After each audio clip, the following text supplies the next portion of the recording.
Thank you all for being here. This is the October 1st Town of Monroe Planning Board special meeting. Noreen, would you please do roll call? Bonnie Franson. Here. Jeff Manson. Here. Pat Shea. Here. Dylan Penn. Here. Bob Garstack. Here. Lou Rivera is out this evening. With that, we have a quorum. I'd like to point out the fire exits. There are two in front of me behind the audience, one to my left, the main entrance into the building, and then another out this way to the patio. With that, could we please stand for the Pledge of Allegiance?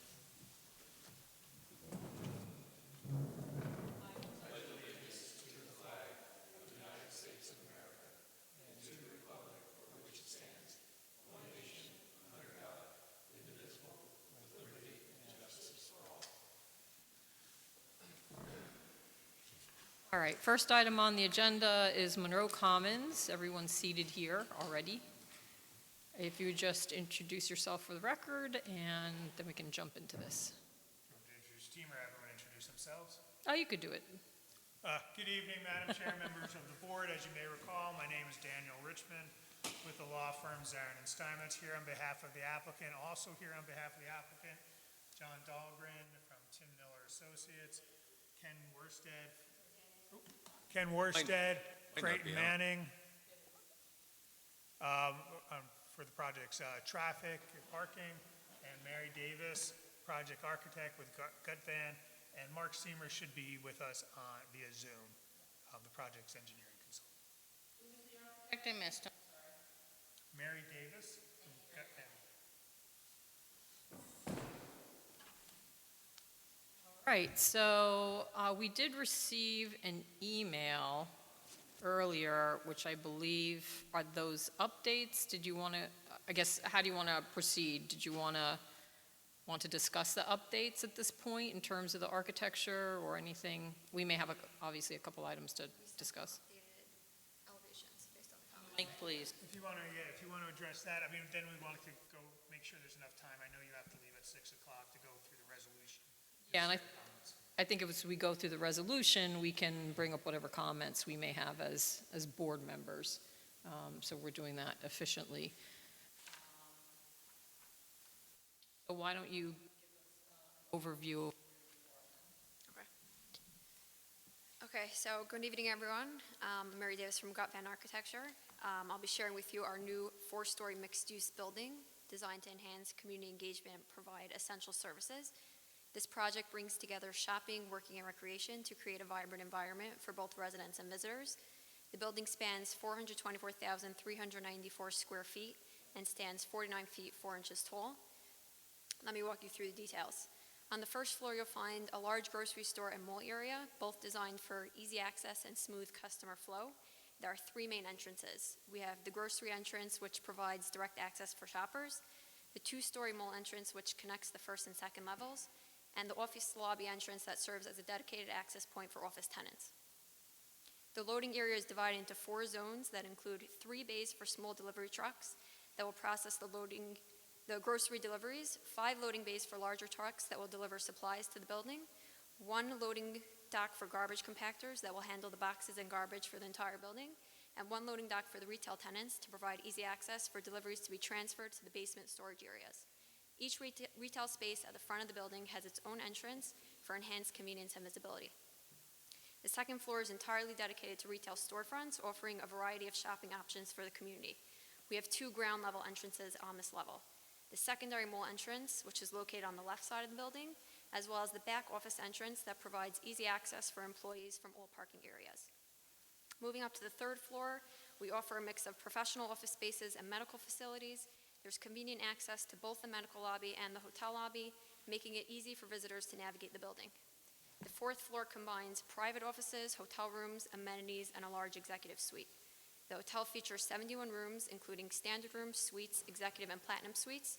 All room types include ADA-compliant options to meet current accessibility standards, ensuring an inclusive environment for all guests. The amenities on this level include dining and kitchen spaces, a cafe, and a prayer room. The rooftop features 3 separate decks exclusive to hotel guests, office employees, and executive staff. These rooftop areas are intended solely for leisure and relaxation. The basement is mostly utility space designed to enhance the building's functionality. The storage spaces are provided for grocery store and retail shops, commercial kitchens and utility areas, which are strategically located and separated from the public spaces to ensure smooth operations and privacy, and the recreational facilities, which include a pool and gym for hotel guests, as well as a private pool and gym exclusively for the executive suite. For the exterior design, I'll reference the renderings we have here, as well as our material board. So we worked very hard to incorporate the feedback that we received from the planning committee. We tried very intentionally to design an exterior design that would blend with the surrounding architecture while at the same time adding a modern touch. We selected high-quality materials for both durability and appearance, including light and dark colored stucco, aluminum, glass, cultured stone, and polished porcelain slabs. So if you see on the updated set that we sent you, we divided the building by sections just to give more clarity. So starting from what we call Section 1, the grocery area, which features cultured stone, curtain glass, aluminum canopies. Moving over, we have the mall entrance, which includes the light-colored stucco, aluminum, glass, cultured stone, and aluminum canopy. Office entrance combines light and dark-colored stucco, aluminum, and curtain glass. The retail storefronts feature stone, curtain glass, and aluminum accents on the upper floors. The secondary mall entrance utilizes wood planks, porcelain tiles, and aluminum to create a warm atmosphere.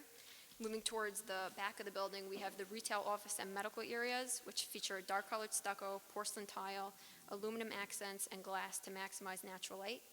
The hotel entrance incorporates dark-colored stucco, porcelain slabs, curtain glass, aluminum accents, and aluminum canopy. And finally, the loading area contains dark-finished concrete masonry units with light-colored stucco, aluminum, and glass above. So we have here also samples for all of the materials that we called out, all labeled in accordance with the finish schedule that we show on A8. And in summary, this new mixed-use building is poised to significantly enhance the community by providing a diverse array of amenities, modern office spaces, and quality accommodations. We believe it will foster community interaction and support local businesses. Thank you for your attention. I'm happy to answer any questions or discuss any aspects of the project further. So I'm going to turn this over a bit to Jeff, because you were here at the last meeting. I was not, and this may have been discussed somewhat, but from your perspective and the planning board's perspective, is this reflecting the latest and the greatest in terms of the design, in your opinion? Yes, it is. The overview actually did bring to mind two questions, if I may. In thinking now about each of the retail spaces, particularly the small ones on the far end from the grocery, I guess I always sort of envisioned that deliveries to any of the stores would be done through the loading dock entrance. Correct. Is that correct? Is there like a back hallway to those like you would find in a mall space, or will deliveries be curbside? So we have we have one loading dock, the last loading dock, which is dedicated to tenants. And then we have a service elevator that goes straight to the basement, where each tenant has its own dedicated storage area. So the back hallway that you're envisioning is just in the basement, not on the first floor. Totally get it. Thank you. My other question is, I guess we never really discussed in great detail. Are there any green initiatives that are worked into the plans as far as Do you know if there are any green initiatives? Sustainable.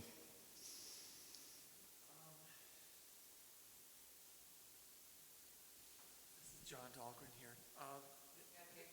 Okay. I think at some point there was discussions of solar panels for the bus waiting area and recharging station, car recharging station. I don't know if other green features were discussed in the DEIS and FEIS. Mark, if you can hear me, what's the latest shown in terms of those kinds of green technologies on the site plan?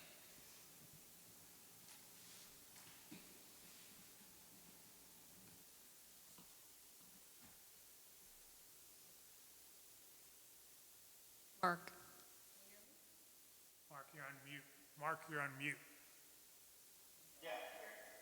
So one of the questions we had was, in terms of the site plan, what green technologies have been added to the plan, such as EV charging stations, solar plant panels, et cetera. That was raised as a question.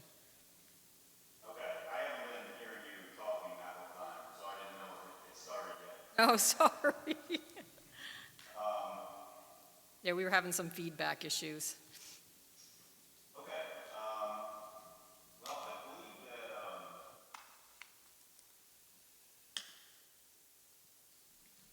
the, FDEIS and FEIS laid that out. There is a solar panel, electric car recharging area. That's a green practice. The, infiltration is a green infrastructure practice.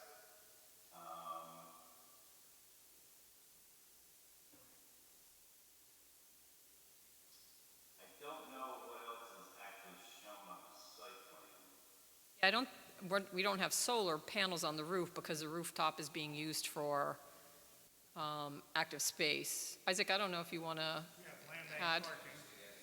I know as Isaac knows this like the back of his hand. There's a 108-foot by 42-foot solar canopy that covers 24 parking spaces that's shown on sheet 3 of the site plan. Yes, so as we discussed the whole time, there is going to be in the front, you can see it on all the site plan, a solar panel canopy, which under it there's level 2 and level 3 charging EV station, and that's meant to do both, to charge to give solar and electric for the EV charging, as well as giving back to the grid when there is extra electric. So that's was discussed at the beginning of this project, to give the green, and that's in plan. We have actually plans for it, but it's all in the site plan across the board.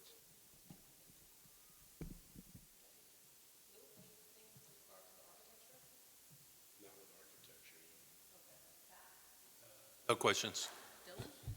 No, but I just want to highlight that that size solar array is a good start, and I think it's a question we should ask in similar projects, but just push the boundary a little further on for projects down the road. So I guess the next step, we could open up the resolution and then add comments, because I do have comments on the lighting. Let me step back. Actually, does anybody have comments on traffic? Because we do have the traffic engineer here, so let's tackle that before we get into the resolution. You know, we've spoken how the traffic is being mitigated by. We've spoken about how traffic is supposed to be mitigated by the various types of traffic lights and opening up that intersection at the corner of Ninninger and 105. I sat the other day for 45 minutes on that road. I'd really like to know how you can show us that this will mitigate that going through KJ by making the right from Ninninger onto 105, because that's what was slowing everything down. And people, it was just at a dead standstill. It was 45 minutes to get off of that road from trying to turn onto that road from the high school. I just seriously question whether going through by creating another road and trying to time the lights, like I'm not sure why those lights aren't being timed now to show us, hey, look, we can get people to make a right, so it's only going to get better if we go across. The traffic there is absurd. And I just have a real difficult time believing that changing one light or going across is going to mitigate anything. I think people are going to get buried there. Well, just for informational purposes, do you recall the day and the time? If it was a weekend or a weekday? And Day, and it was, I can tell you, it was last Friday at 9:30 in the morning. Ken Worst with Creighton Manning. It's not just that intersection. Right now, a big cause of it is because everything is funneling down to Bakertown Road. So to get into the village from this side of the town, you've got to come to Ninninger Road and 105, make a right turn, go up a block, and make a left turn. And as soon as you make that left turn, you can go 200 feet and you hit an all-way stop. So everything coming from Woodbury or Route 17, Route 32 is all funneling through that single stop sign intersection, in addition to everything that's coming off of shopping from Larkin Drive or coming up from the Village of Monroe. It's all feeding into that one all-way stop. What the Dodge connector improvement would do would take off some of that pressure and would probably relieve anywhere from 20 to 25% of the traffic trying to go through those intersections could now then use the Dodge connector to go through. So if you're destined for the center of the village, Forest Road, that would be your new shortcut and most direct way to get in. If you're coming from the direction I think you were talking about, northbound on 105, you would make a left turn to go through. If you're coming down Ninninger from this site or from the high school, you would just go through. So that's one improvement. The other improvement is at the intersection of Bakertown and 105 and along Bakertown as you go north. Right now, there's only a traffic light at 105, and then I believe, I don't even know if it's installed yet, there will eventually be a traffic light at Acres Road in Bakertown. But in between there, you have all these little side street intersections that are all stop signs. Those are all planned to be improved with traffic lights, and Bakertown Road itself is going to be widened out to, I think, maybe 4 or 5 lanes to accommodate greater flow through there. So those are the improvements on that side of this area. Obviously, there's improvements directly in front of the site, and then also improvements proposed down at Dunderberg to help mitigate those impacts. Time frame for those improvements? Like, can we not see that those improvements do what they say they're going to do before we give an approval to the project?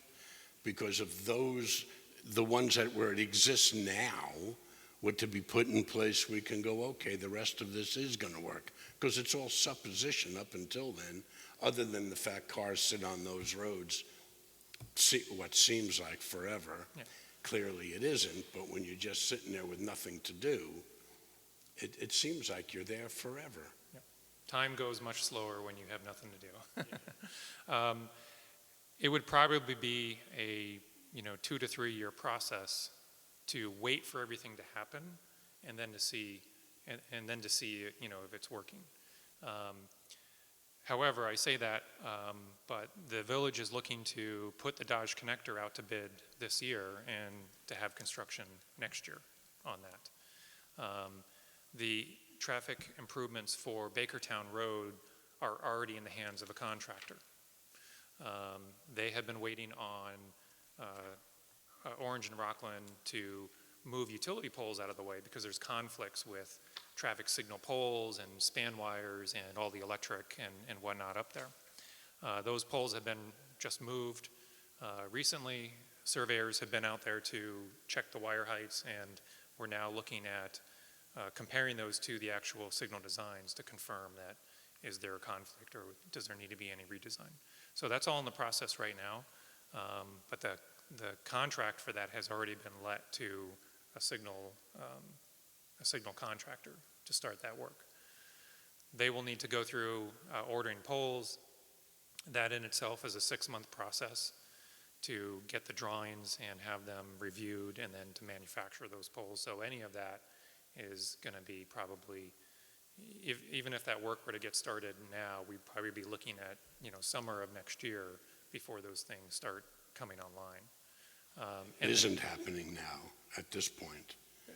Nobody's actively building a traffic light right now because there's a sequence of steps that needed to happen, and we've gotten past one step, and now we're kind of moving on to the next one. But it is in progress. It is moving forward.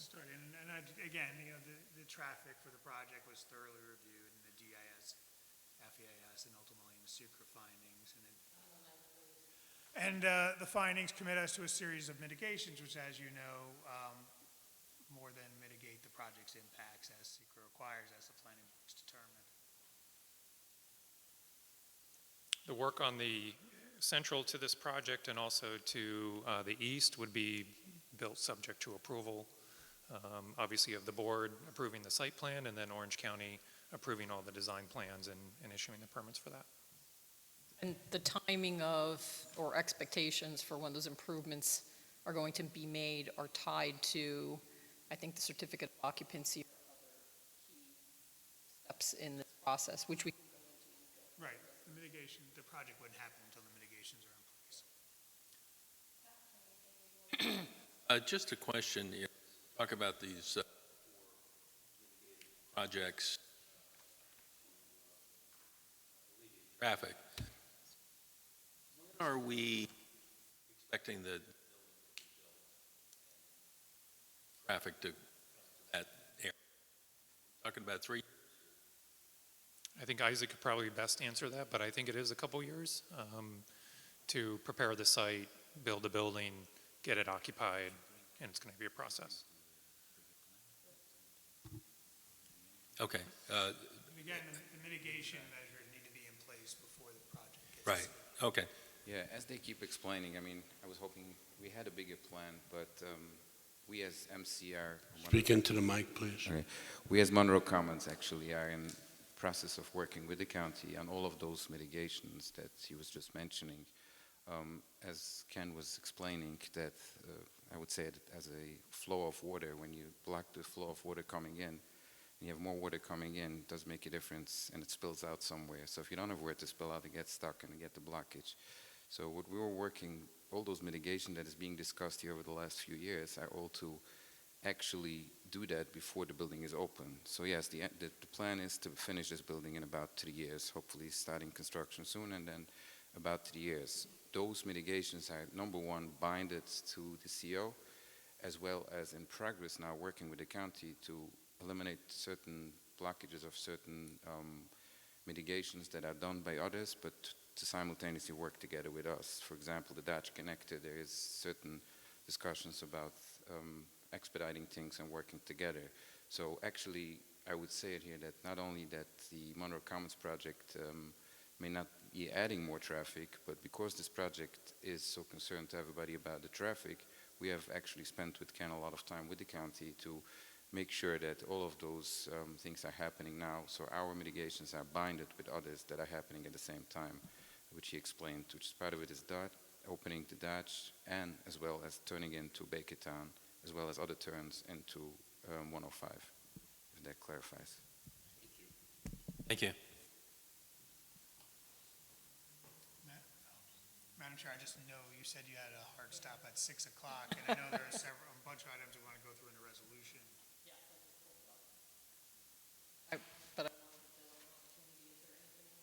No. All right, so with that,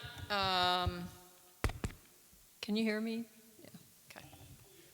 Thank you. We will start reading the resolution, and if there's anything we need to address, we can do it at that time. So everybody should have this. I did speak with Ashley a little earlier, so this should be a red line version, so you can see the changes that I discussed with Ashley, or I suggested.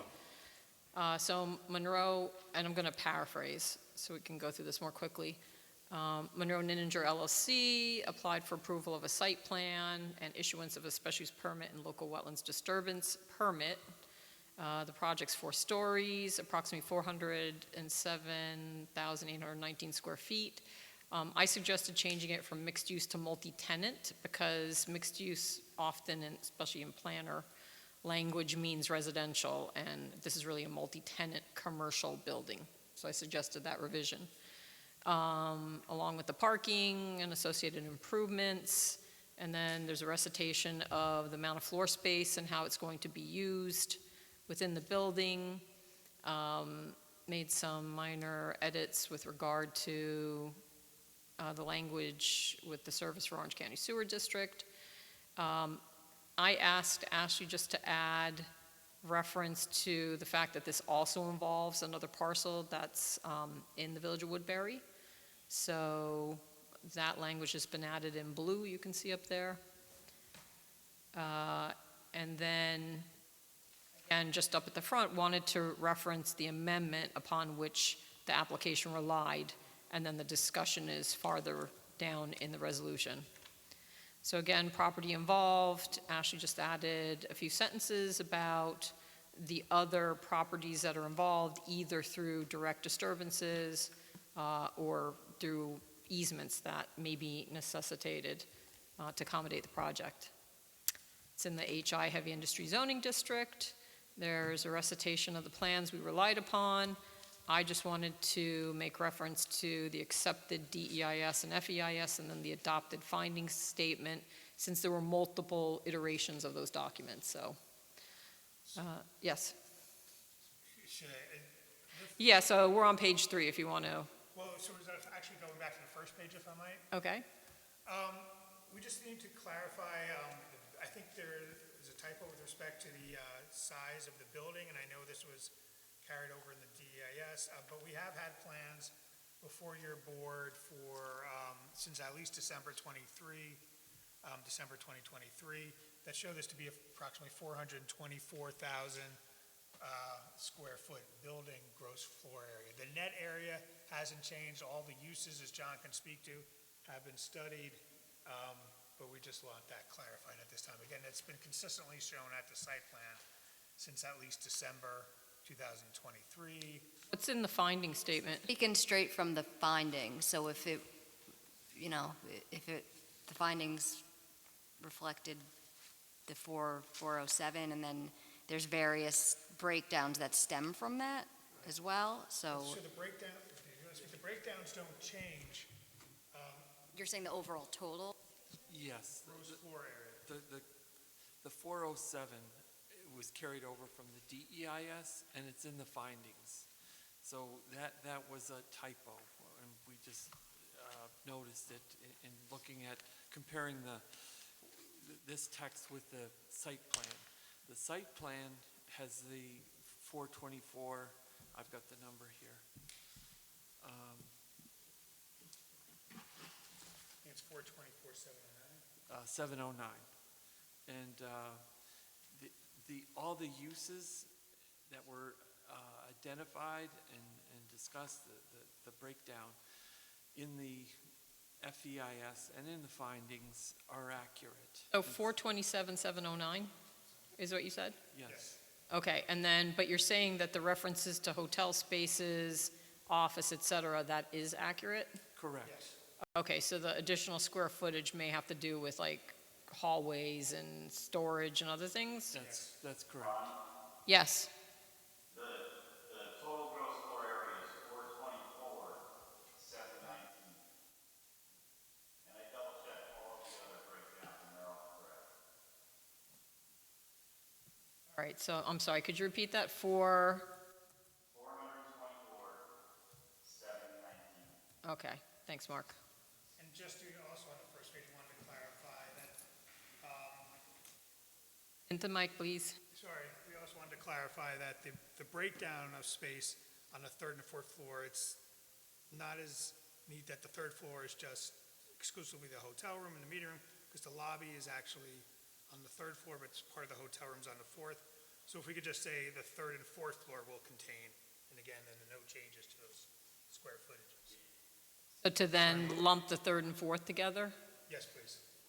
Yeah, the only confusion there is that the 75-room hotel space is on the fourth floor, not the third. So I thought if we lumped them both together, it would be more clear.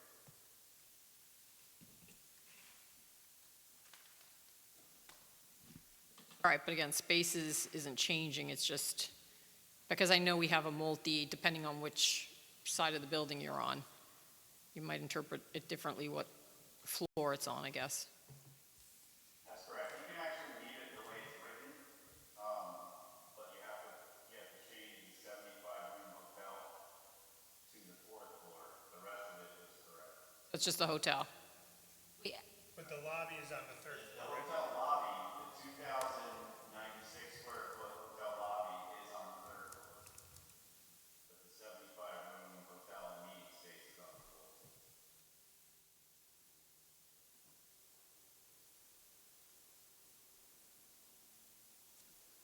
gonna have to get a clean copy of this. We'll have to memorialize all.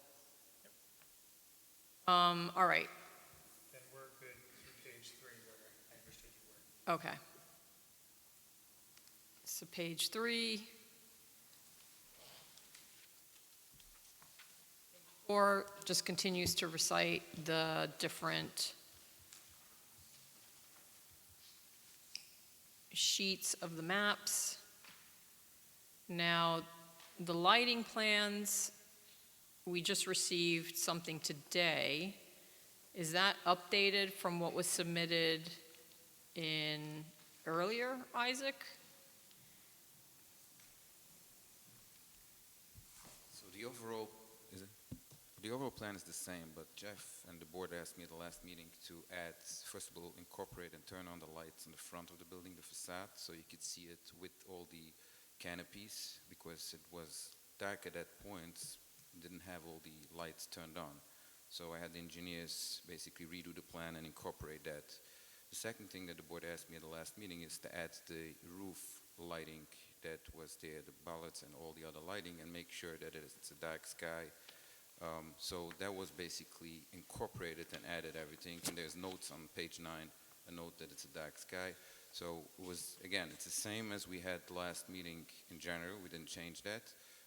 But the addition made to create a new plan in order to make it work. So you still see that there's no, I don't think there's anything above the hotspots that you had a concern of being more than 7 to 8. Now they're the same as the last meeting that we had here.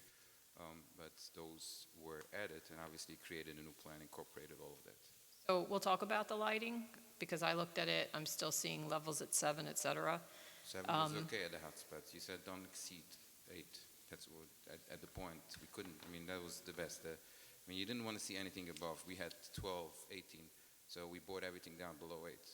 Yeah, I think I had said 5 previously. I don't know what was said at the planning board level, but we'll talk about it. The problem is if you go lower, then it gets I'm below. gonna go through my, No problem. and there's 2 options. So, why don't we'll hit lighting when we get there. Looking though at the list of plan sheets, I mean, I was anticipating that we were going to have the revised lighting before this meeting. It looks like now they submitted it this evening, but it is more, it's now 10 plan sheets instead of in the original or the last submitted plan set, there was 5 lighting plan sheets. So I don't know. I'm almost at this point with the lighting, and it's up to the planning board, but to condition this upon finalization of the lighting plan, just because we're getting this, it's too quick of a review. So in the best of all worlds, do the resolution, but just condition it so we can straighten out the lighting at a different time because of the lack of time, frankly. All right, and I guess just clarify who's reviewed that, be subject to, or how do we? It'll be the planning board, along with the engineer.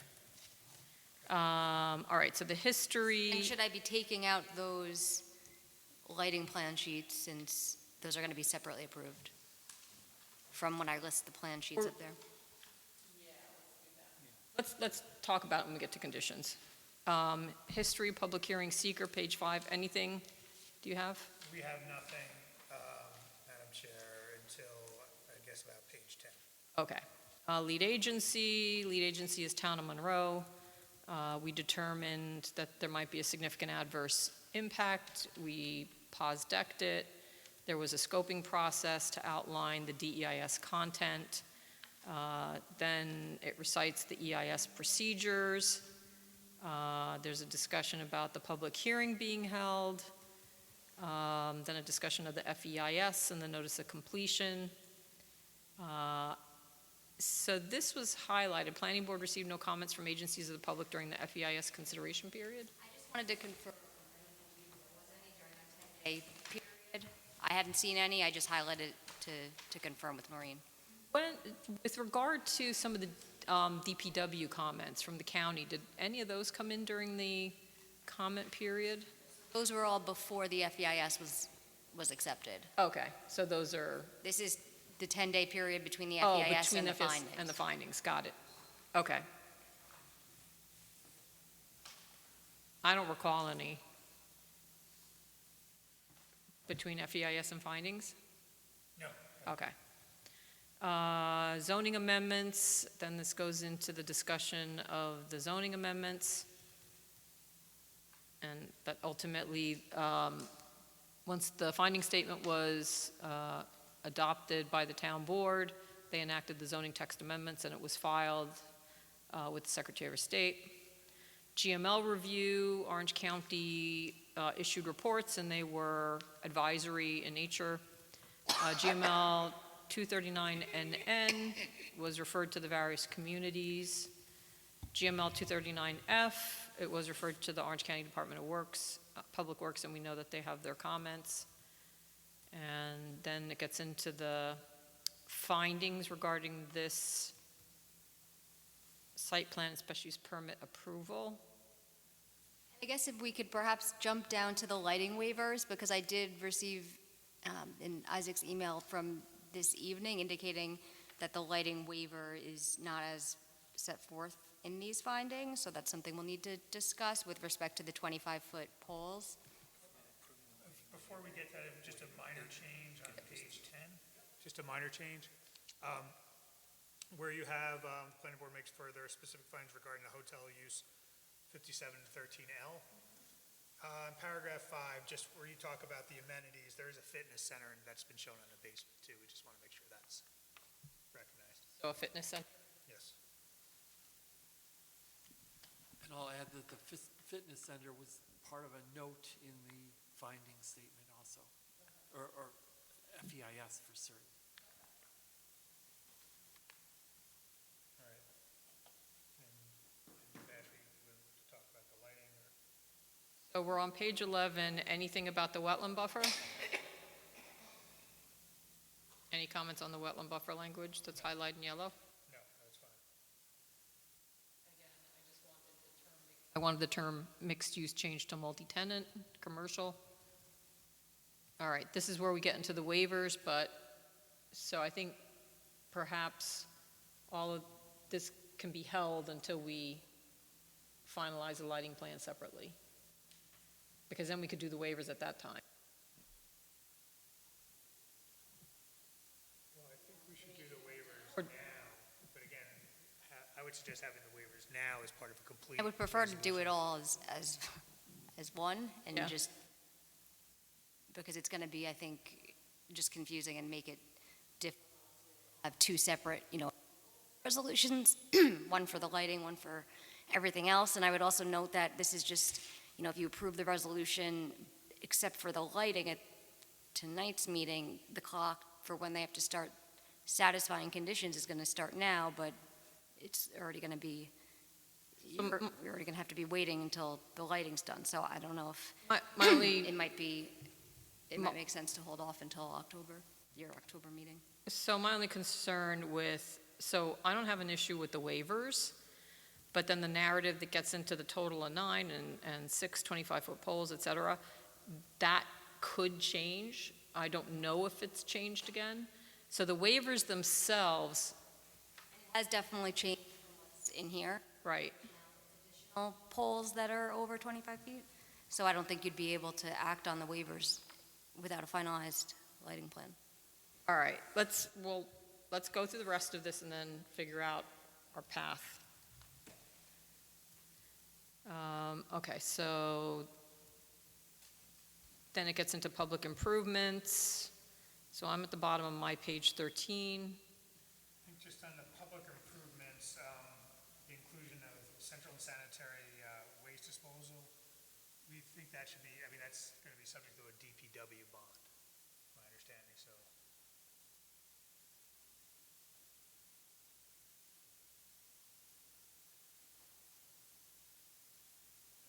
County will bond a private lateral. So if I can allude, on past projects in the town of Monroe, the Orange County Sewer District, they take a bond, when you get the permit, they take a bond on the construction, and they have inspectors on site when it's installed. I know that, I believe it was actually on Smith Farm, the Orange County Sewer District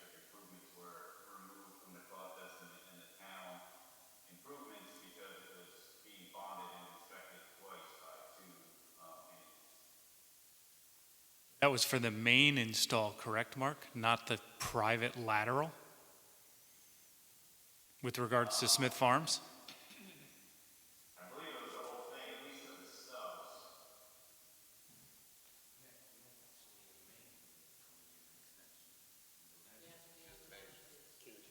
The laterals are just very short. We have a main So, that's coming in the so middle. the distinction between a main and a lateral is if there's one or more parcels connected to it. So this would be a lateral because it's a parcel, regardless of the size of the, or type of infrastructure. So from my perspective, it's a lateral, I have no problem. which I don't believe the county would bond a lateral. Can we put language in there? Unless otherwise bonded by the DPW.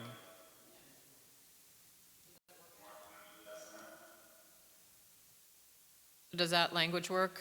Central sanitary waste disposal facilities and structures unless otherwise, Bonded by DPW? Or the sewer district, I think, said. By a bond, Another agency. by an outside agency? Yeah. On public improvements? that actually wouldn't be there because this is just listing the improvement. So I think that's still a required improvement. The bond issue would come up later on when the public improvement security agreement's getting. So I don't think you need to say anything about that. That would be when you're doing that agreement with the town. Okay. Just identifying the necessary public, okay. Mark, do you have something to say? I just wanted to know if there was a distinction between landscape areas and landscaping improvements. And the question is because I'm sure that the bonding is going to be structured based on this list. And I just want to make sure that we are aware exactly what we're putting in there.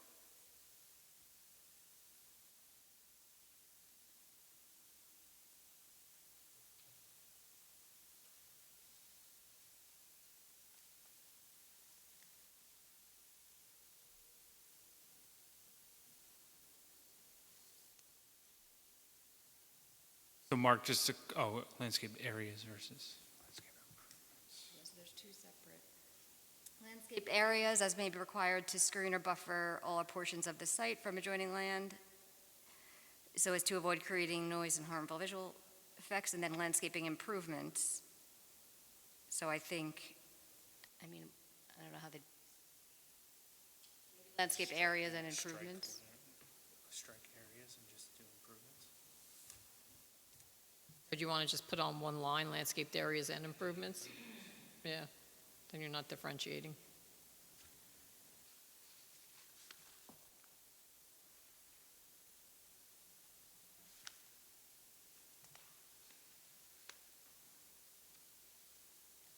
All right. Okay. A resolution of approval, are we there? So we can go through the I conditions? caveat that we will have to, discuss that lighting waiver. Yeah, yep. So now we're to the And one resolution. more, and you did also include the waiver as far as the parking reduction. I'm assuming those numbers are still correct? 611 with 39 banked? I think the parking work, Mark, that's correct, right? parking waiver discussion? Yeah, I don't think. First, you're doing the 40% reduction to 650, and then a reduction in the number of surface parking to 611. 611. Right, 611 with 39 land banked. So I'll scroll through these specific conditions. Where are you? I'm at specific conditions. Was there anything before then? Page 14, We're on top of 14.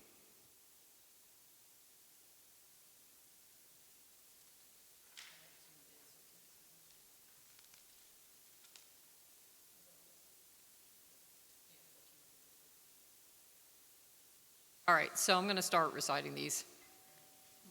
What is that? Oh, that was George. Approval is subject to final engineering review of the plan sets.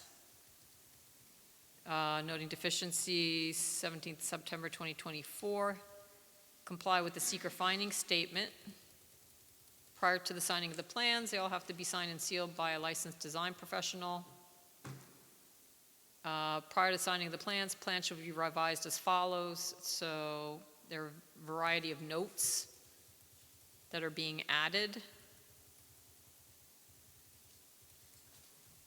Erosion control notes, tree. And I think we discussed the lighting, because if the board's looking towards not approving the lighting this evening, but approving the resolution in all other respects, I would suggest adding a condition before, Right here. yeah, so it would be a new number 4 that would say, prior to the signing of the plans, the planning board shall approve a lighting plan to be incorporated into the plan set. Yeah, I think so. That's going to impact then other conditions as we keep going along. Right. The architectural and historic review presentation set, I think that's fine. I think it's just, I just don't know if it was revised in any other respect in this latest submission. I know they added the signage plan. oh, okay. You're talking about the architectural set now? Isaac, what was added in the architectural plan set? Or changed since the planning board reviewed this at the meeting? I wasn't here. It's actually the same, I'll be honest with you. If you remember when we met, you liked the section 4. You asked me to try to do number 1, the whole front, to do also, like I said no. But as usually, I went back to the drawing table and I redid the whole plan. If you could see it, if I actually split the 3 floors on top and put the lower floor on half. So I did satisfy your request, and that took 2 weeks of work. Jeff is laughing, I know, but I did that after a lot of work. So that's the only change actually that happened. And the other change actually, I know you like that barrel windows. So now the whole windows are made the design of the barrel. So that's the only change. Everything else is the same. I do think there was, though, an additional plan sheet in the architectural set for the signage. Correct. And then also, I believe you added lighting on the roof. The lighting on the roof was in the lighting plan. What? Not Yeah, originally. it was added now. I and then believe the it's lighting, also, that's what I though- said earlier, Yeah, it was that's- But added. it's also reflected in the revised architecturals. Correct. So I don't know if the So lighting. I think we can No, say, I don't think we added lighting on the architecture. We just added. But on the roof. so No, it if was the, there. That was it's the furniture. I think what you're looking at. It's more showing. On the left?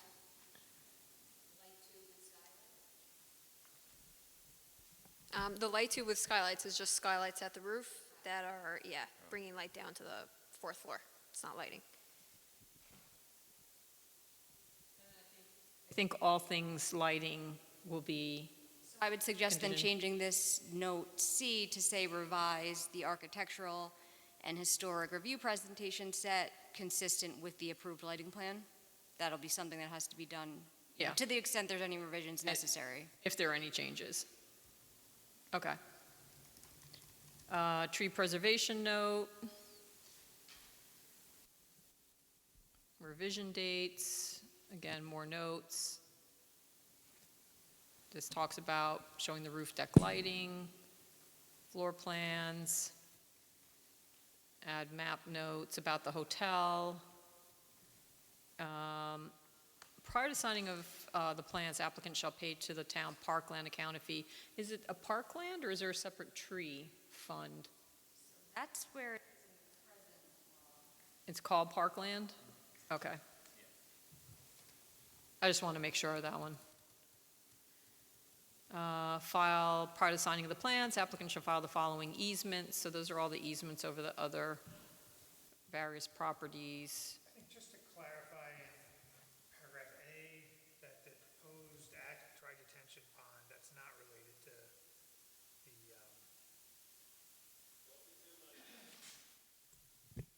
that in paragraph A, at the last clause, including access to proposed detention pond, 7P, I think that should be deleted, because I understand we're talking to our engineer. That's not related to the VMG connection, which I think this intends to cover.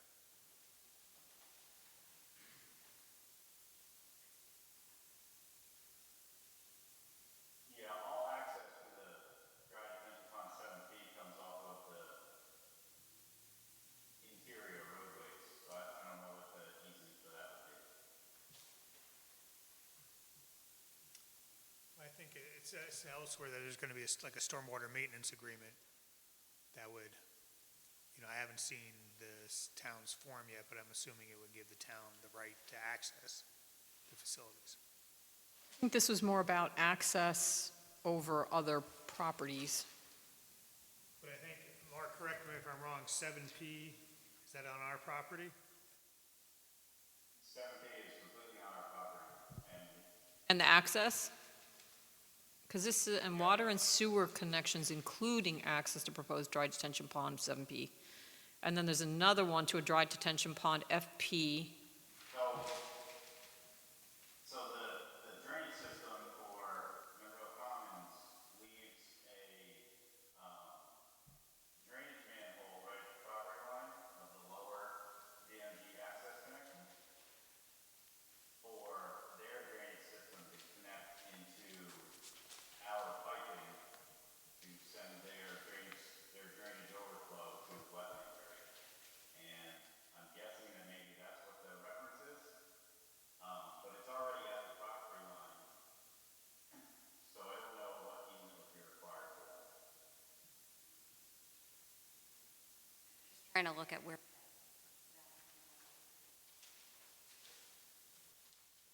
Want to just say, including access if necessary to proposed dry detention pond 7P? I probably wouldn't say including, I'd say and access if necessary.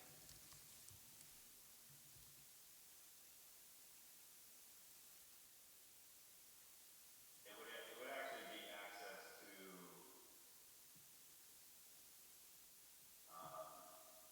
drainage manhole 3A.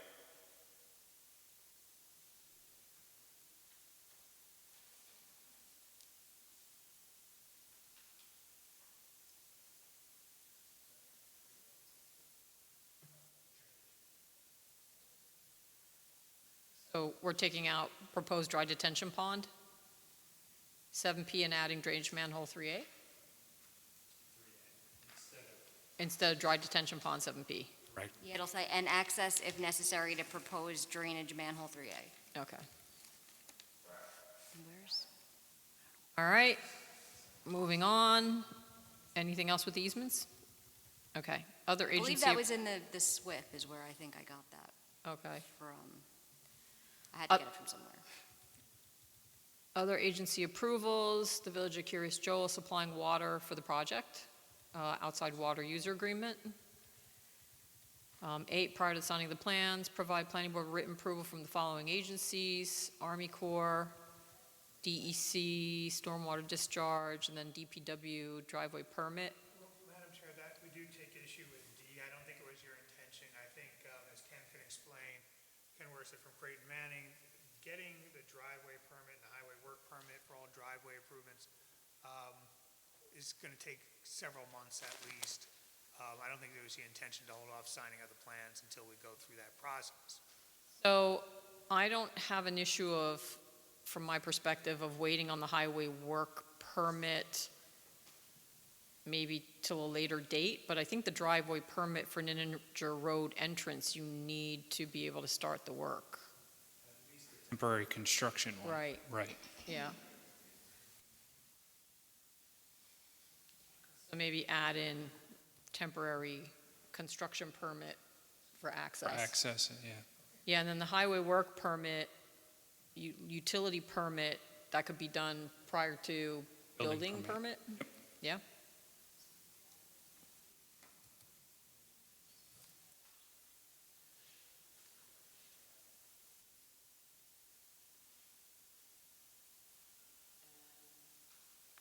I guess we're getting into the building permit issues, so, I wish talking about the building permit, we want to be clear that the building permit, that,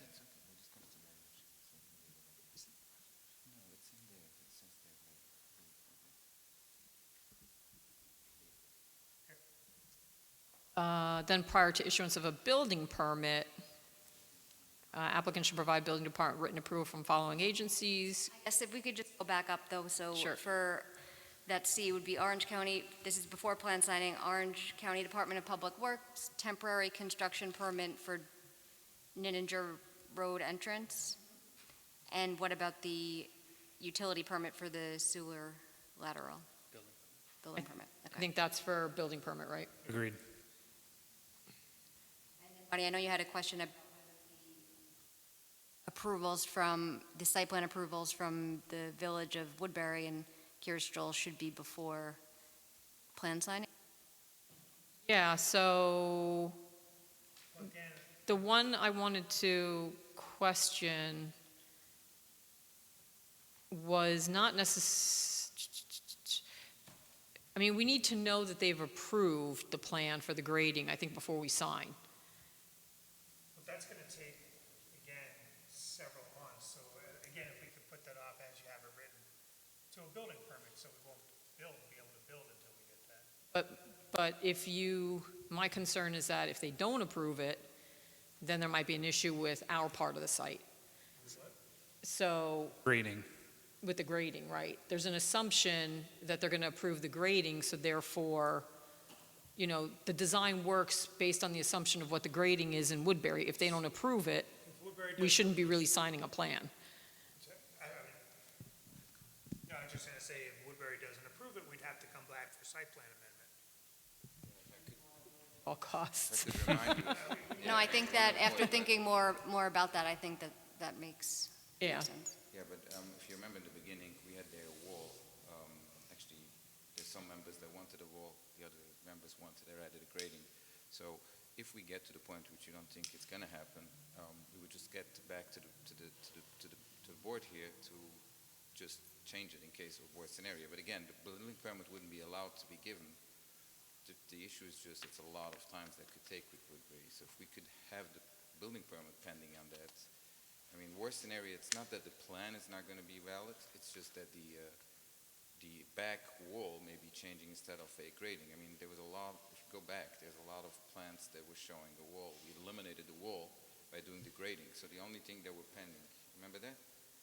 It would be a different plan than what's shown now, so I think that's why it needs to be part of, before plan signing, because the site plan relies on that being mean, approved as is. If the concern is that you can't start to do certain things beforehand, haven't we worked with Ben to allow certain activities to occur before map signing, or no? We have. Yeah, There's a so, project pending right now, but But that'll have to be wrapped up. it's all integral. I mean, this is grading. yeah. I don't remember what allowed. Public So improvement. why wouldn't, no, why? That's what I'm saying, there may be, so you have until November, Yeah, but there. oh, that starts in March? What's, what are our, do we, can, November 1st, you can cut. okay, so up until November 1st, you can cut, so you'll have No. to, No, after Opposite. November 1st. right, no, but in other words, right now, you have a month window. No. They can't Oh, start. sorry, you're going to start November 1st, yeah. So you might be able to start the tree clearing process. Yeah, but that's only trees, so that's, I mean, that would be a very short time. Can't get to the, I think you were Building, yeah, before that's the what I'm saying. village building already, I permit, I'm thought. not concerned. It's just that the signing the plan, we could be at signing plan, those conditions could probably be met in the next 2 months. Where are you with the resolution from the village? Getting a decision?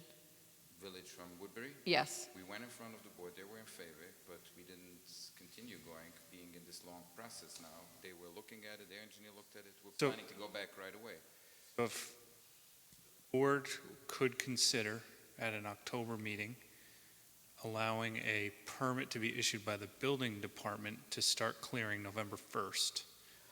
Would that not work so that you can cut trees during the month of November? I know that, but it's just, cutting trees is very short, so, I mean, again, if it's another month or what is not, but what's if it's dragging? You know how it goes with Woodbury. It could take months of months. So I have about 2 minutes and I have to leave. So I'm going to ask Jeff to take over. There's still a quorum. And I would just respectfully ask that if there's one thing that we do with the resolution this evening, that we just condition the approval on dealing with the lighting separately.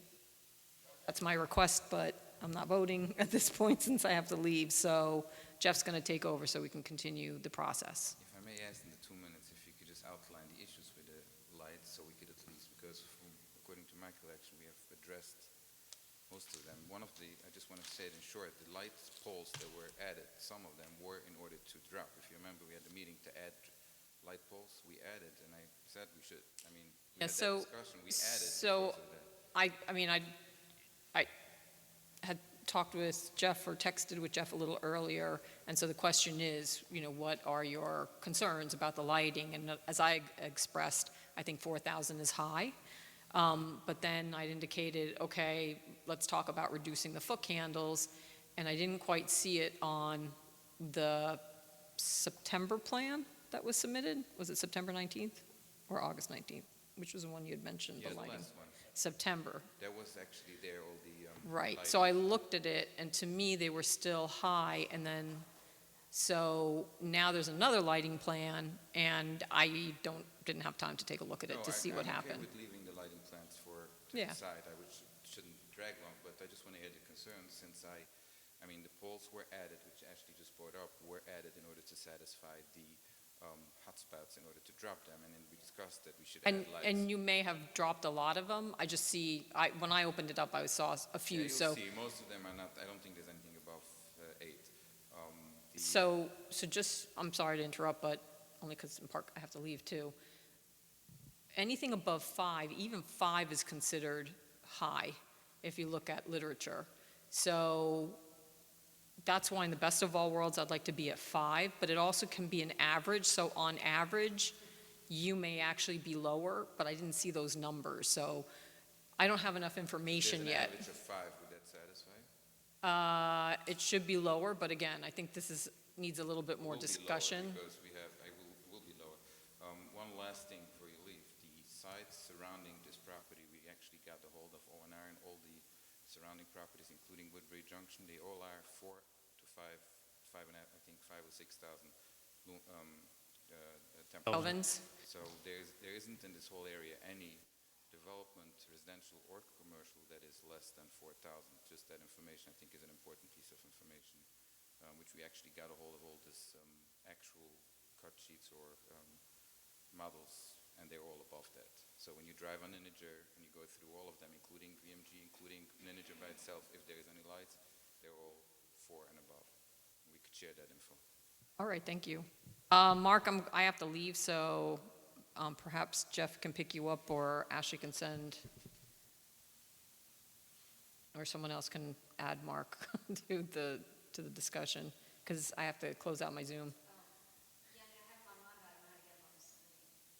Yeah, well, you probably can't, unless it was, so you can hook up to the screen, so you'd have to send, oh, you don't have a way to hook up? No, it's not working. Oh.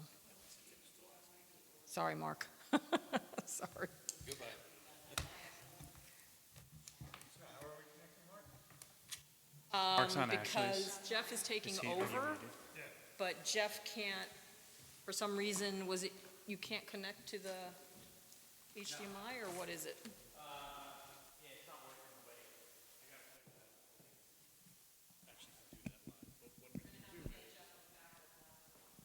I mean, otherwise, should I just patch them in by cell or something? Well, he's on here. I could just, if we put a. Bring them up and then. You just have to, Okay.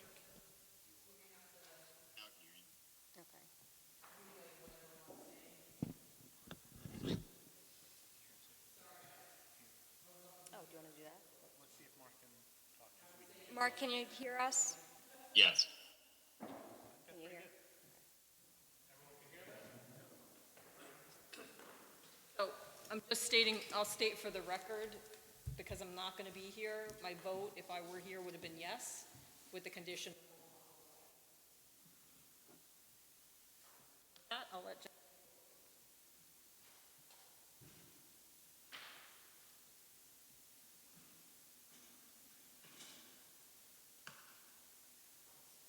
Are we settled on what's going to be, as part of the plan signing, what's going to be for the building permit? Or are we still, Mine wasn't,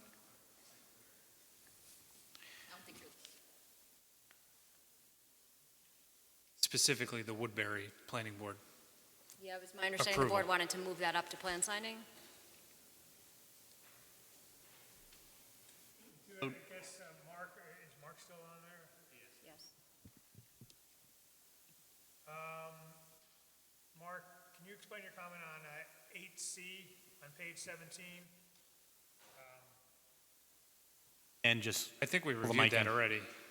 Yeah, we reviewed that already. 8C My we only did. comment on that was, the utility permit for sewer lateral installation is already covered Okay. in condition 12. So I Okay, figured it could be removed from that section. okay.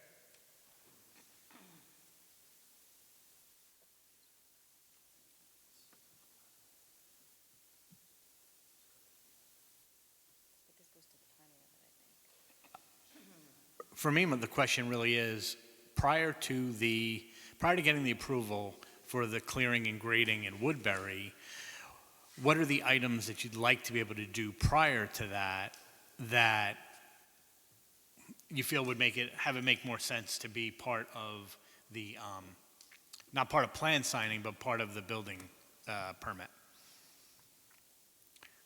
Obviously, you'd want to do the grading in Monroe, but it sounds like there's Yes, other so items. yes. Thank you.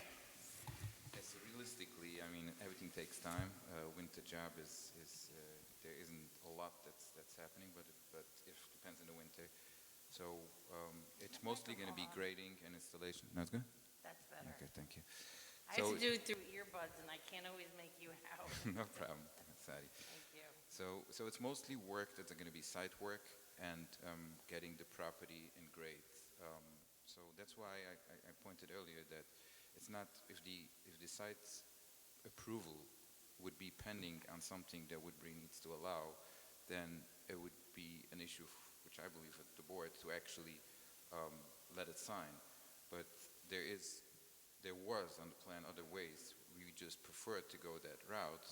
So that's why I would respectfully ask if we could get at least the permits, and hopefully then we'll have it. If not, we'll be back at the board, which I don't think that's going to happen. As I said, they were in favor. If by Woodbury necessitated revisiting the idea of the retaining wall rather than the graded property in Woodbury, how would that change the grading or any of the other site prep work in the Monroe parcel? Nothing. It wouldn't, because it's all in the back of the property where it's bordering Woodbury. It's a really question. Let's say the board would say now they're allowed to have a wall there. We don't have an issue because we could build that wall there. John, does that make sense to you?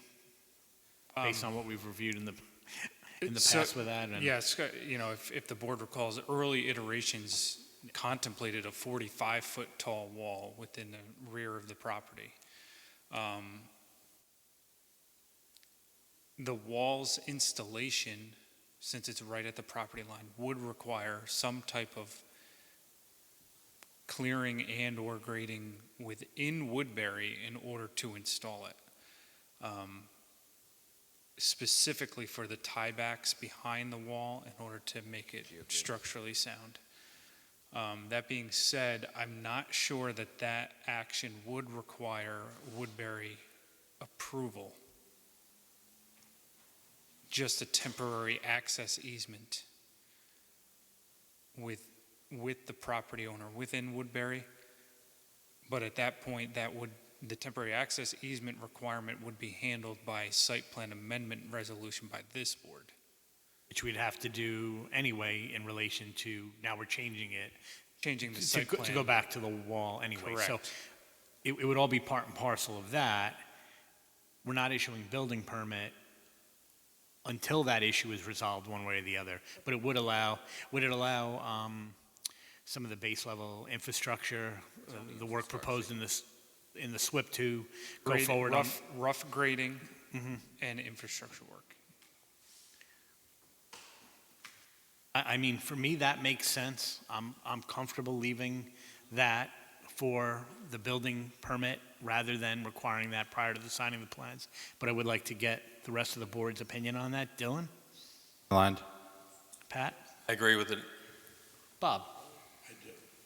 Just to make you comfortable, we're not planning to sit down and not go back to, we are looking for getting from Woodbury before the signs, and we have a chance of getting that. It's just we don't know, and we're going to be pending now getting from you an approval and sitting, and you have an expiration also, so it's Right. just so much that is going to happen, and we don't know. So that's why I appreciate it. Thank you.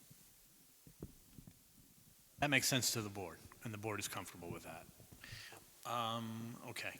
Anything else relating to prior to the building permit, Ashley, or So Mark? just to clarify, I did add because we had modified the Orange County Department of Public Works. Before the site plan signing, they'll need the temporary construction permit for the Ninninger Road entrance, and then the remainder of those are prior to building permit. Did we just make it, and then the Woodbury's condition of building permit too now? We just. Well, that hasn't been changed. I thought you just. That is, Right, that is prior to Consistent. building permit, not signing of the plans. So that's from the 8B. Yes. So that's from 8B, I guess is being moved to building permit? 8B is in building permit. Village of Woodbury Planning Board approval of the clearing and grading is required prior to a building permit issued.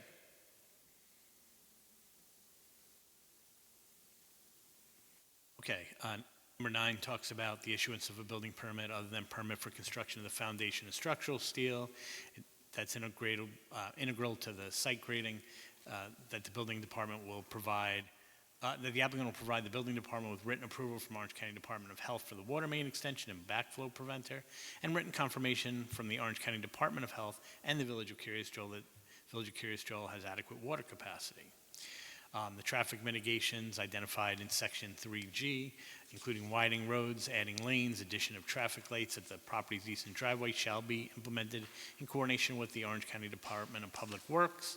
And importantly, all of the improvements must be completed prior to the issuance of a certificate of occupancy for the project, regardless of whether the party identified as being responsible for any such improvements. So essentially whether the applicant is responsible or someone else working, whether it's VMG or the county or whoever, all those have to be satisfied and built before any occupancy of the building will be allowed.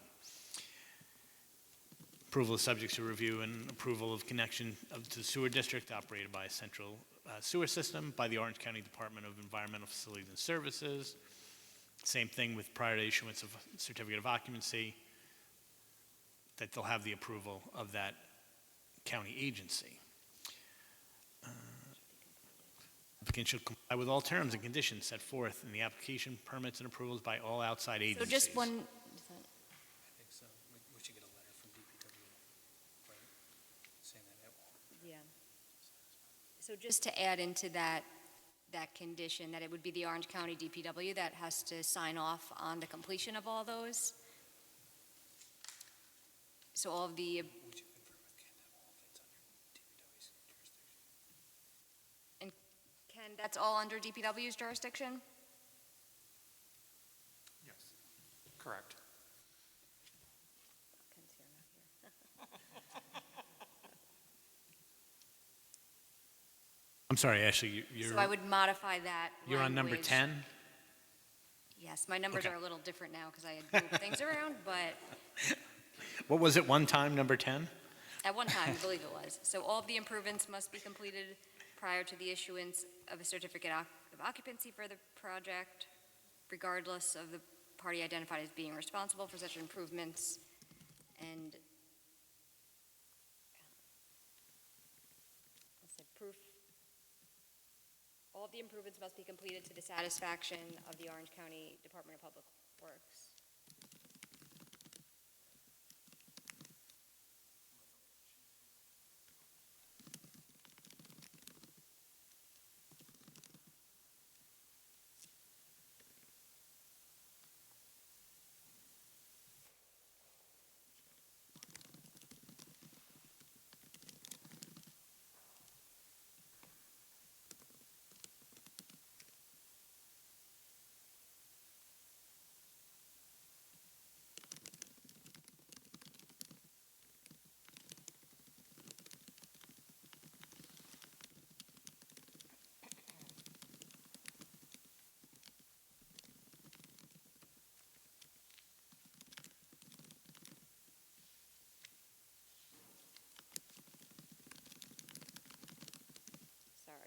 coming up with some language here.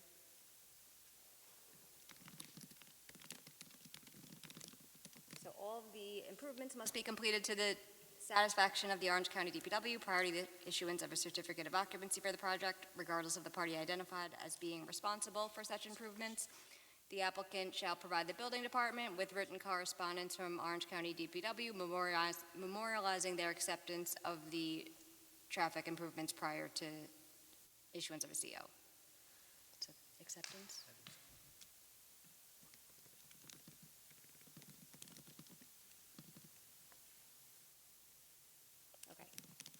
Okay. Down to the generally applicable conditions. Applicant shall file a restrictive covenant requiring compliance with the tree plan and the Town of Monroe preservation law in the Orange County Clerk's office in such form as acceptable to the planning board attorney. Provide the building department with proof of the same. Comply with New York State DEC tree removal restrictions, which we referred back to. The design of the buildings, colors, materials, and architectural features shall be shown as shown on the applicable sheets in the presentation set as prepared by Goodvin Architecture. Last revised, is that last revision date still correct? August 21st, 2024, or have we revised again since then? It sounds like we have, yes? Yeah, we emailed over, I believe, a copy today of the latest, that was the latest set. And I don't believe the set has a new revision date on it, though, so, Oh, you're right, that's correct. The revision dates stay the same. but that makes things still Yeah. confusing, so I think it'll have to be,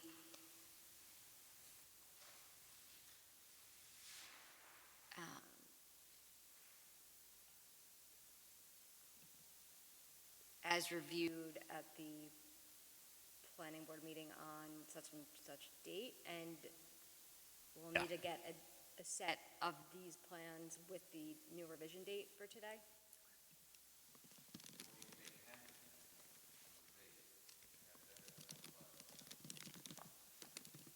So,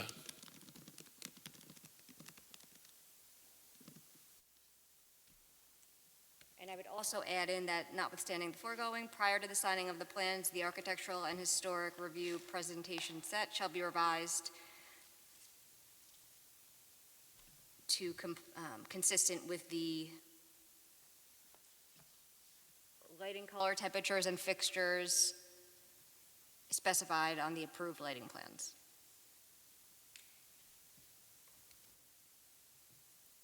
All landscaping and trees shall be maintained in a healthy and vibrant condition at all times for the duration of the use. All exterior lighting shall utilize dark sky friendly. I mean, is 17 really back to a lighting condition, and we're going to deal with that separately?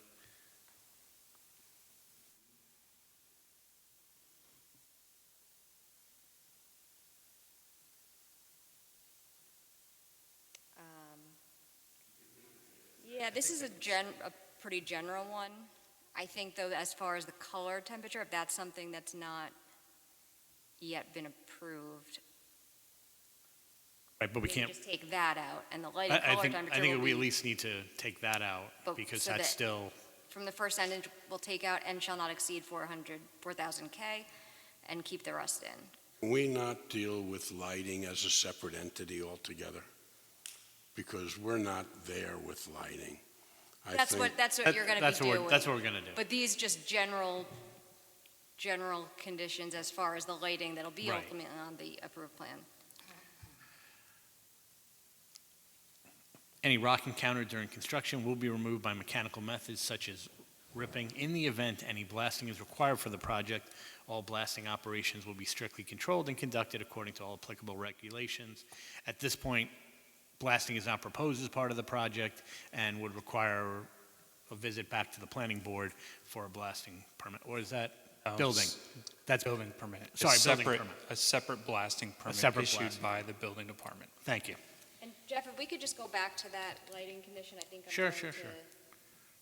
just modify that again, to say all exterior lighting shall be as specified on the approved lighting plan and shall utilize I'll add into that condition clarifying that it's going to be as approved on the, or as shown on the approved lighting plan to be approved in the future. That acceptable? Yeah, I mean, I think we've been through that. Okay. That it says specified in the approved lighting plan.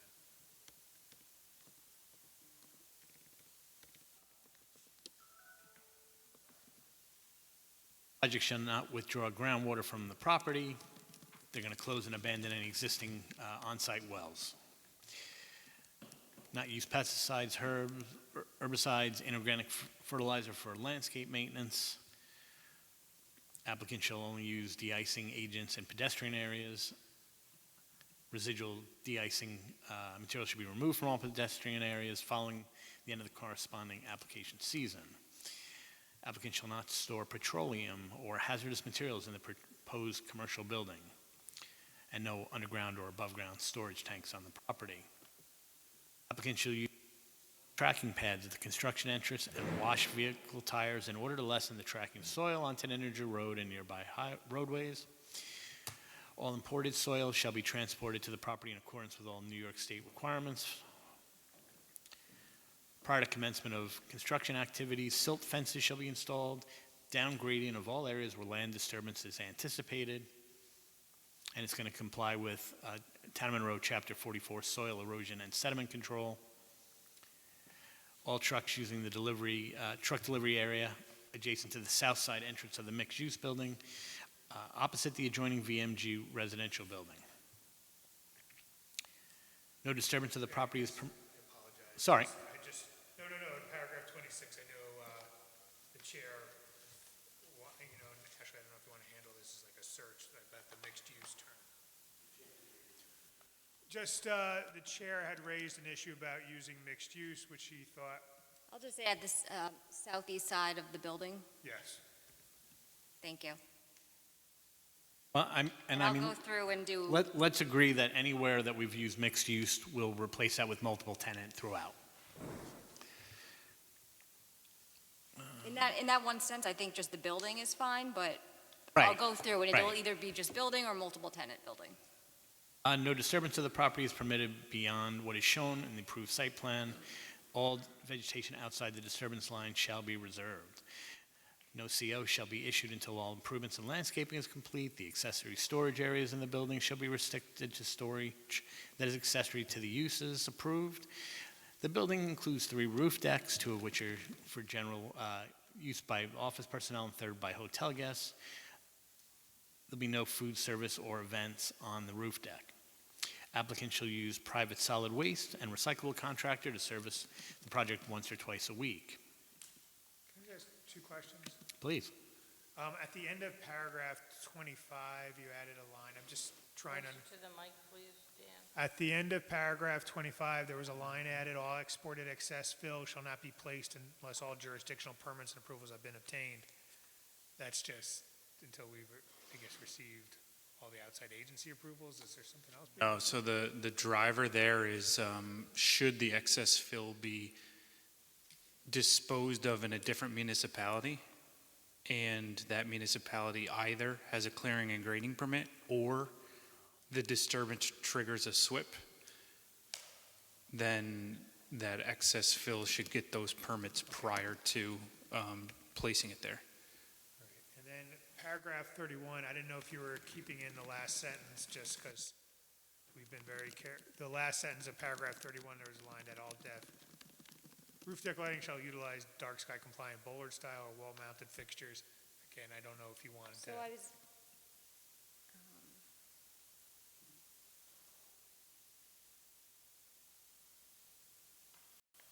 maybe we'll take that, do you think that would change? I know Aaron said that it shouldn't be, that there would be anything other than bollard style or wall. You anticipate pole-mounted lighting on the roof? No. All right. So is there an objection to But that? I would change the, I'm just trying to be sensitive to your wanting to defer lighting issues to later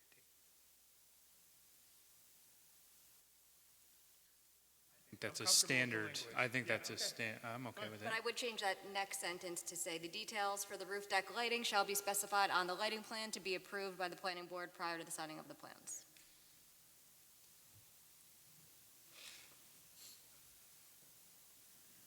Okay, then we get to drainage. Prior to the signing of the plans, shall file with Orange County Clerk's Office a maintenance easement agreement in a form acceptable to the town attorney. Which one is that? 32. Just question, Ashley, did you mean do town attorney rather than planning board attorney? Yeah, that's an agreement that you enter into with the town. Okay.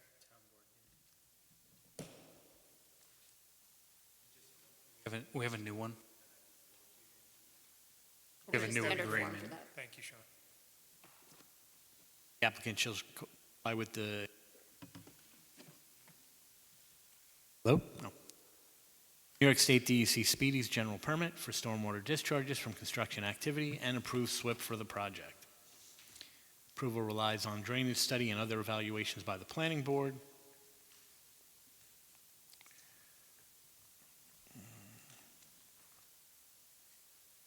Public Improvement Security Agreement.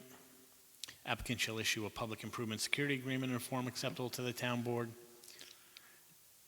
And the agreement, said agreement to be prepared by the town's attorney at the applicant's expense. Applicant shall complete all improvements required by the terms of the Public Improvement Security Agreement.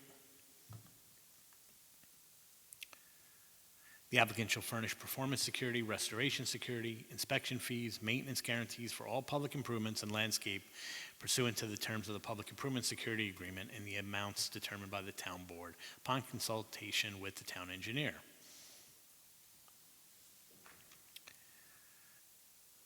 Local wetlands permit, no disturbance of town wetlands or town-regulated buffers shall be permitted unless and until applicant satisfies all conditions of its site plan approvals and obtains final site plan approval from the planning board.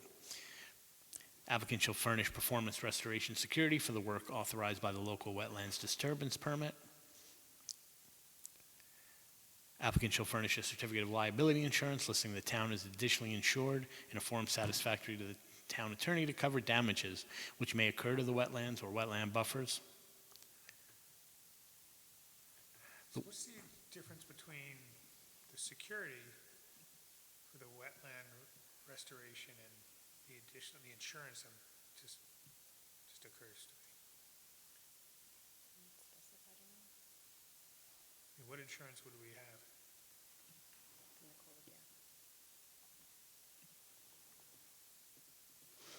I mean, I'm not even sure that's a policy that you can obtain.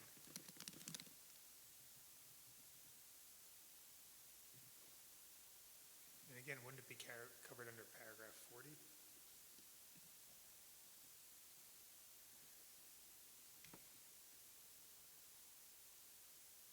And it may be lumped into that overall, I think the bonds likely could be all lumped into that together, but I'm trying to think of when we did the wetland bond for recently. Yes, certification by the applicant of insurance against liability, which might result from the proposed operation or use covering any and all damages which might occur or an amount to be determined by the town board consistent with the scope of the proposed action. And that's from the wetlands law? The wetlands law requires that you have liability insurance? Yes, it's a condition. And I believe I cited to the applicable site there.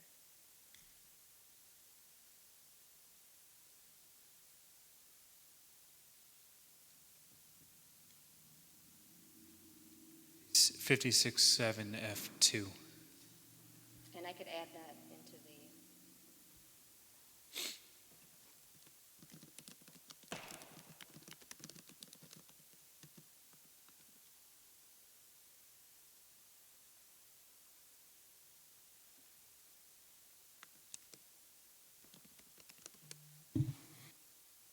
Ashley? The town when they're requiring certificate of liability insurance, requires not only that it be additionally insured, but that there be a waiver of subrogation. And I think that would be covered by having in a form satisfactory to the town attorney.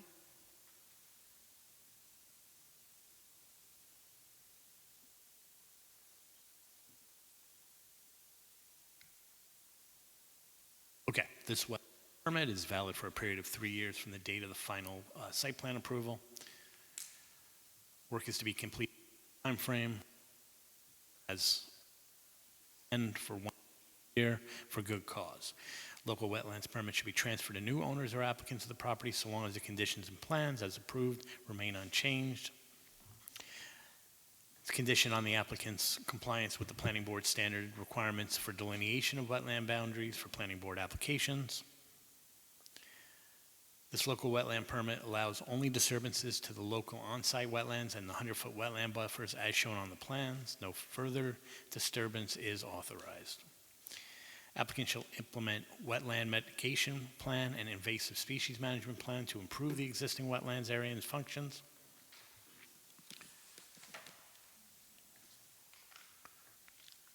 The applicant shall monitor groundwater in the overburden as part of its wetland mitigation and invasive species management plan, just to establish the effectiveness of stormwater recharge. That has to be satisfactory to the town's hydrologist. Haven't we already come to agreement on that?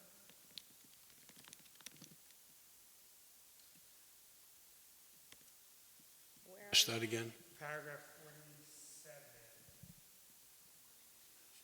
About the groundwater. There were some recent emails about Kevin Patton. Yeah, so I think it's been resolved now. This was probably done before, but this incorporated, I believe, the latest changes. Is there something that's not? Well, just it says it shall be satisfactory. The details, we've already, I thought come in terms on the details. I just want to make sure we're clear that there's not an outstanding issue. No, I think it would just be added as a map note. So I would say I would change the date of that detail sheet. That should be dated September 30th. I caught it elsewhere, but not. I'm just, the second full sentence actually is what I was just phrasing, where it says groundwater monitoring shall be satisfactory. Yeah, so they are, he's confirmed they're satisfactory. They just need to be added as a note.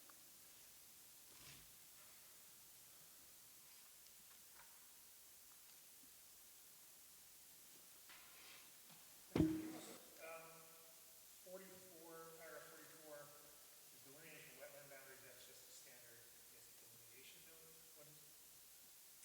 My numbers are a little different, so how does it start? The local wetlands permit is conditioned on the applicant's compliance with the planning board standard requirements for delineation. Yes. And did I not include those? There's a, what do we have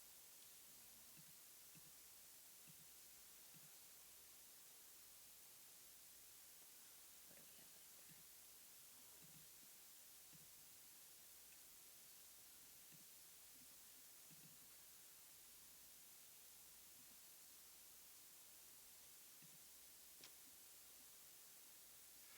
In essence, it's requiring carcinite markers every 50 feet along the wetland boundary. Okay, so it just needs to be. Yeah, so there's a specific memo that's attached, that'll be attached to the resolution as a Okay. condition. Just setting forth, I could show you kind of. The markers, what they need to be, where they need to go, the spacing, that kind of thing. Okay, moving on to the special use permit for the hotel. The hotel may be occupied only on a transient basis. We do have an exception for a single hotel guest unit, which may be used for occupancy by employees of the hotel. No more than 2 hotel guest units shall be connected directly by interior doors. And each guest sleeping area shall have an area of at least 300 square feet and shall be equipped with a bath facility with a shower or bath, toilet, and sink. Bank parking. The site plan identifies and reserves 2 areas containing a total of 39 bank parking spaces, which are not required to be constructed at this time and shall be reserved for parking purposes for 3 years following the issuance of the CO. There has to be sufficient bond to allow for the construction of the improvement. and the planning board may require construction of the improvements at any time during that 3-year period on its finding that additional parking area is necessary to accommodate the actual parking requirements of the site. The applicant shall deliver to the town an appropriate instrument in which the applicant acknowledges its obligation to construct land bank parking spaces in the event the planning board determines such construction is necessary. The bank park, I'm sorry. Sorry. Is that 39 number correct? I thought I saw 34 somewhere else. So what that's referring to, so you have a total of 30, where were you? Yes, so the plan had, you have 2 bank parking areas, one with 5 spots, one with 34. So your map note about the one showing 34 spots said, I think 32 instead of 34 or something. So that note was saying just to revise that to make it consistent with what's shown, but there is a total of 39. Thank you. bank parking area should be landscaped to provide greater green and landscaped area for the project. Just on that one, I know there was language recently added to satisfaction. I think we've already been through, and addressed Karen's concerns. So I'd ask this, just to refer to the approved landscape plans, L1 through L4.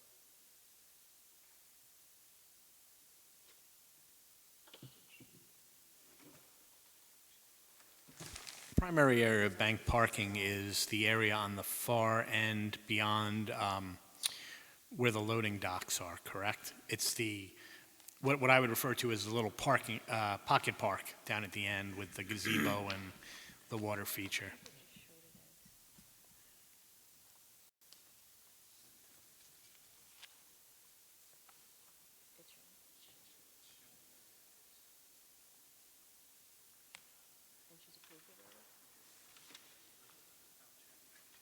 So we think that she has approved that already, but I'd leave it in just to double check that she's signed off on that area specifically, and that was taken from, I think, But I will note that my landscaping plan does show landscaping in the banked parking area. Yeah, it's fully detailed on landscape plan L2. Yep. And I believe we just got a letter from Karen saying she has no further landscape comments.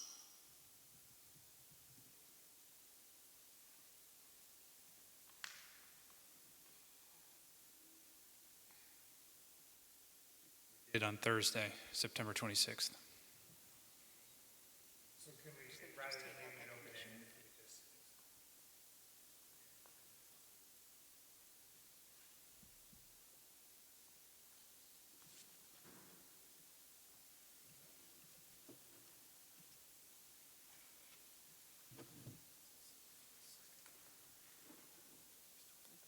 yeah, I think her comments were based on a different plan set, so I would just leave it in an abundance of caution and get her sign off on that specific area, which could be done quickly.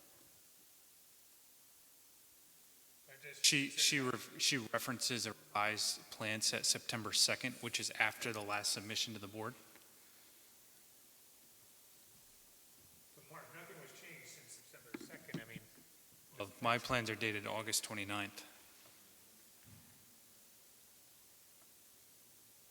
Oh, so we put, yeah, that, and then all the plans that we're listing are dated August 29th. okay, all right, we're good. Hold on, that now it's confusing me because. Outdoor fixtures and amenities. Plan allows for construction only of that which is shown on the plans identified above. No outdoor amenities, accessory structures, or outdoor fixtures, including but not limited to exterior walls, mechanical units, dumpsters, lighting, etc., may be constructed, placed, or erected except as shown on the approved plan. General conditions. Approval is conditioned upon the applicant submitting all necessary copies of the plans to be signed, including Mylars when required, to the Town of Monroe Building Department And you don't need to read through all the general, these are your standard general. These are our going with standard general. When things expire based on the zoning code or, it's conditioned on all further approvals to the extent outside agencies that haven't been identified in the specific conditions, which you have been very detailed, but if someone, else happens to come up, that would require that outside agency approval as well, paying all fees and things like that. Okay. Those are our general, Ashley, I'm sorry, those are our standard general conditions that are in all of our resolutions relating to all projects. Okay. So the board is familiar with those and has no concerns about that in relation to this particular application? I don't. Does the client? Any questions that you have in relation to our general conditions? We're good.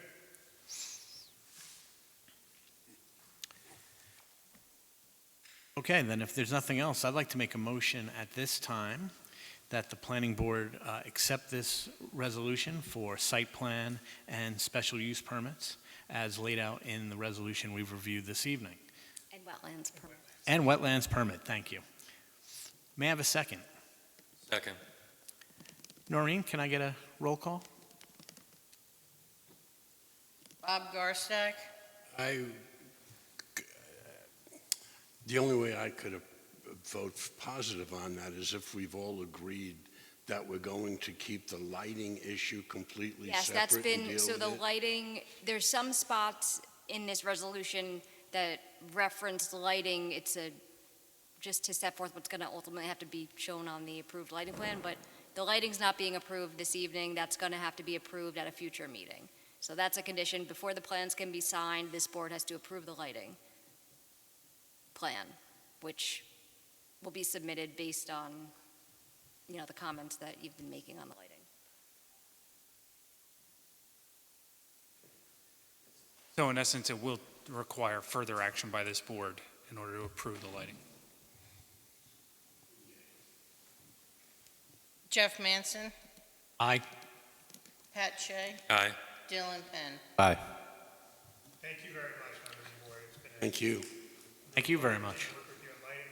Just a quick question. I think we discussed earlier, maybe at your October meeting, having a resolution authorizing the building inspector to allow us to cut trees during the back tree season, I guess.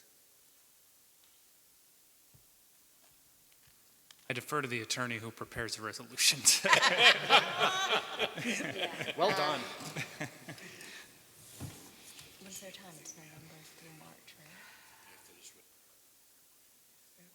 And also if we wanted to schedule a time to talk about the lighting plan.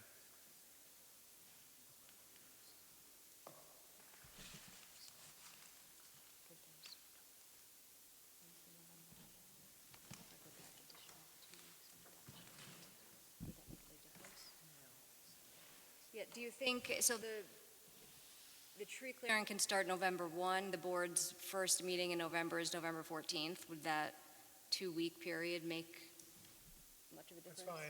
At that November 14th meeting, could we also discuss the lighting plan? Left it open that it will be discussed a little further.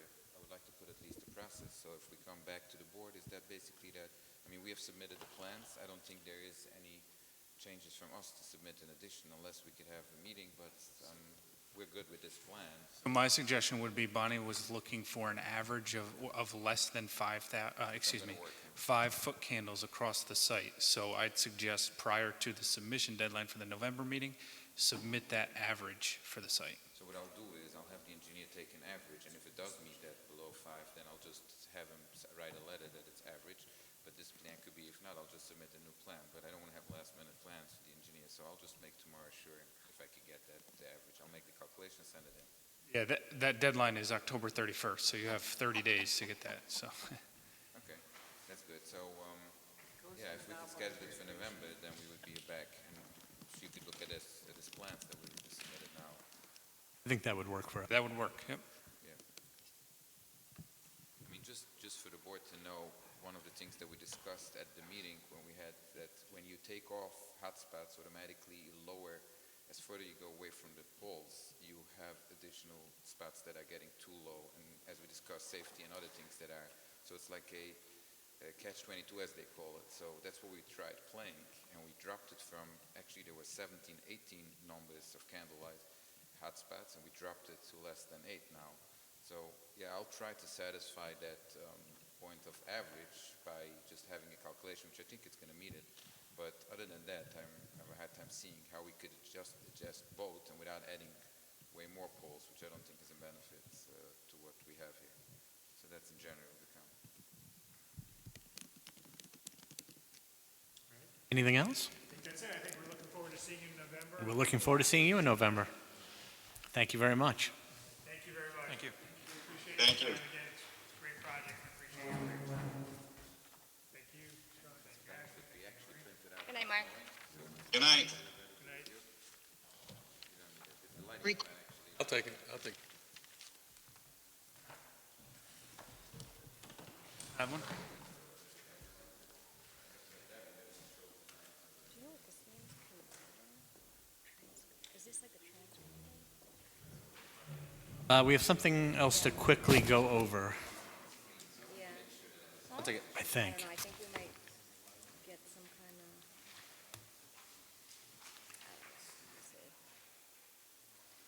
Ashley, Yeah. I'm sorry.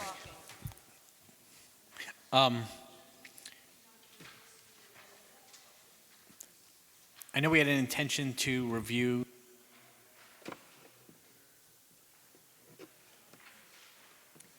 I have it electronically, right? So I'm trying to cut back on all my paper here. I tell Noreen no more for me. Yeah, but I have Three to trees. have it, Leva. 3 trees there. Leva, I have to have it. I have to put it in your file. I'm not printing them.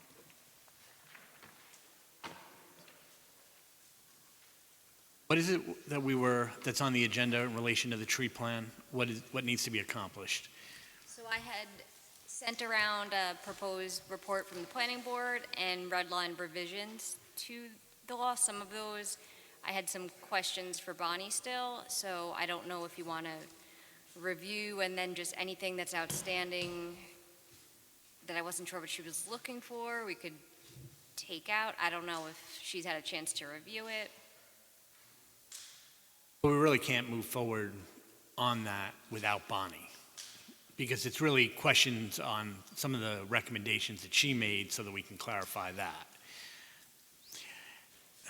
Could we take action that, subject to any outstanding questions and recommendations from Bonnie, that we approve the submission of that to the town board tonight, so that you'd be able to finish with Bonnie directly? Yeah, the and board was all good with everything else in it, and I mean, I think some of them were dealing with the number of trees that would trigger the permit requirement, if the board has a thought on that as well, as to how many trees that should be. Right now, it's proposed as 25. I had a chance to review the memo and the revisions. There was nothing in there that I was uncomfortable with. Any further adjustments that Bonnie wanted to make, I think I'd be comfortable with based on what I've read so far. Has anyone else on the board had a chance to look at that? Do you have any thoughts on, or are we comfortable authorizing Ashley to complete that with Bonnie and then submit to the town board? Dylan, yes? Pat?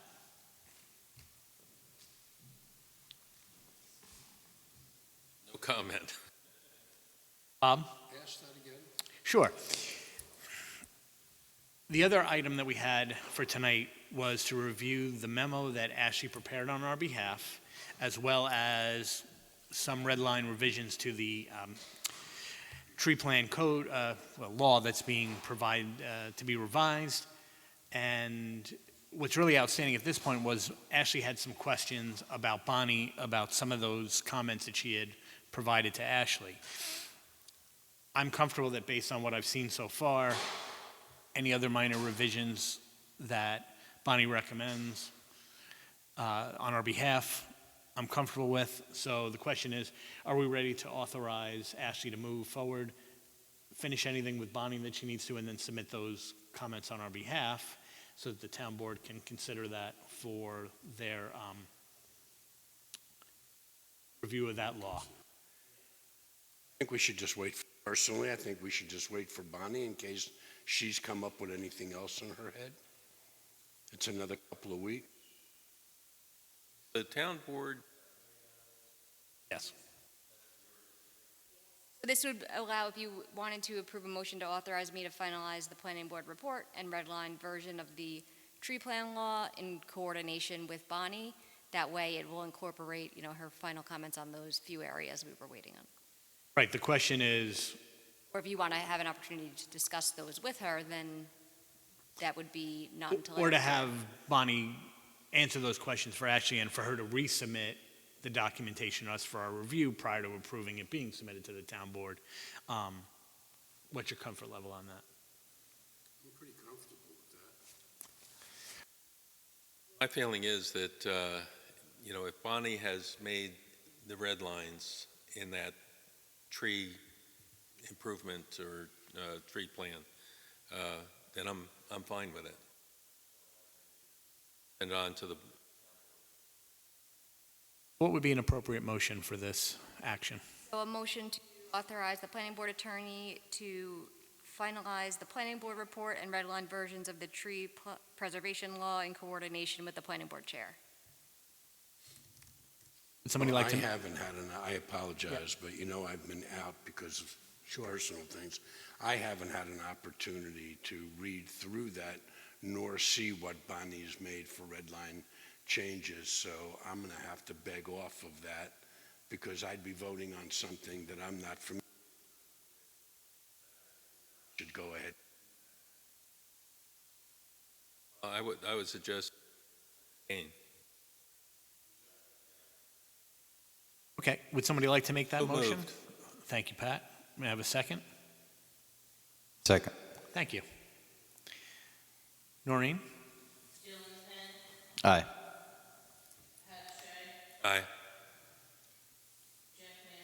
Aye. Abstain.